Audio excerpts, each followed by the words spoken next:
Hey everybody, so if you're here, we're about to go over question 16. So a basketball player attempts 15 baskets in a game. He makes 12 of the attempted baskets.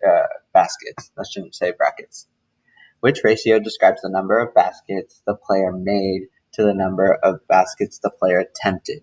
So we want to start our number with made and then go to attempted.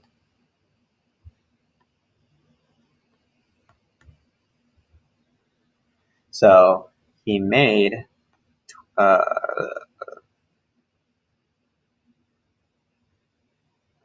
he made 12. Sorry, I blanked there for a second. And he attempted 15. So then we had to simplify. So when we simplify, we know that both of these have a common factor of 3. So I'm going to divide both by 3. 12 divided by 3 is 4. And then 15 divided by 3 is 5. So none of these answers say 4/5, so I made a mistake. A should say 4/5, so the answer was A. But regardless, if you got that question wrong, I still give you the point because I made a mistake on that part. Next, we have number 17. A bakery sells 12 chocolate chip muffins and 18 apple cinnamon muffins. What percent of the muffins sold were chocolate chip muffins? So we want to know our percent, so we're going to put that x over 100. We already know that. And here we're going to have to put our total. And then up here we have to put the chocolate chip muffins. I'm just going to put muff. So to find our total, we had to add 12 plus 18, and that equals 30. And then here we put our chocolate chip muffin numbers, which is 12. And then next, what we always do with proportions, we cross multiply. So 30x, x times 30 is 30x equals 12 times 100. And then to get x by itself, we just divide 12 times 100 divided by 30. And that gives us x equals,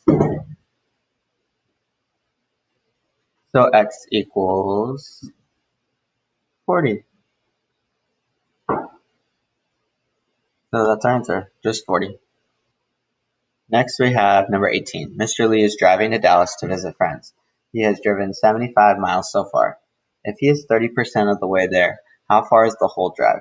So we know that he's 30% of the way there when he's driven 75 miles. So we're looking for the total. So that would put 75 on top and x on the bottom. Once again, we cross multiply. So that would give us 30x equals 75 times 100. And then x will just equal 75 times 100 divided by 30. So when we do that math there, the answer is x equals 250. So the entire trip is just 250 miles. Next up, we have number 19. So Lauren is paid at a constant rate, which means it changes the same every time. The table below shows Lauren's total income, so that's the amount she earns for working a given amount of time. So here it's asking us to fill in the missing values in the table. Separate the answers with a comma. So first we could start with 3 and divide 36 divided by 3. 3 goes into 3 one time. 3 times 1 is 3. 0, and then 6. 3 goes into 6 2 times. 3 times 2 is 6, and then we get 0 left over. So 12 is our magic number. If we multiply 9 times 12, we get 108. So to find the answer for this missing one, we just multiply 6 times 12, which equals 72. So 72 should go under 6. And then the same thing for 21 because it's a table that's constant, changing constant at a constant rate, I mean. So here would be 21 times 12, and that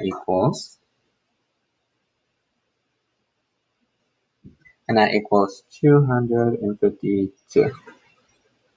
So our answers here are 72 and 252.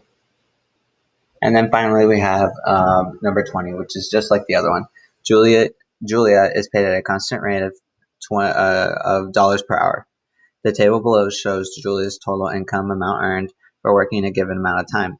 Fill in the missing values in the table. Separate the answers with a comma. So we'll just do the same thing again. We'll just divide our dollars by hours. So we divide 2 by 18. We already know it's 9 because that's a simple multiplication problem. 2 times 9 equals 18. And if we check 4 hours, 4 times 9 equals 36. So to find 14, we would just multiply by 9. And so 14 times 9 equals 126. And to find 16, we do the same thing, just multiply by 9. So 16 times 9 equals 144. And that's it.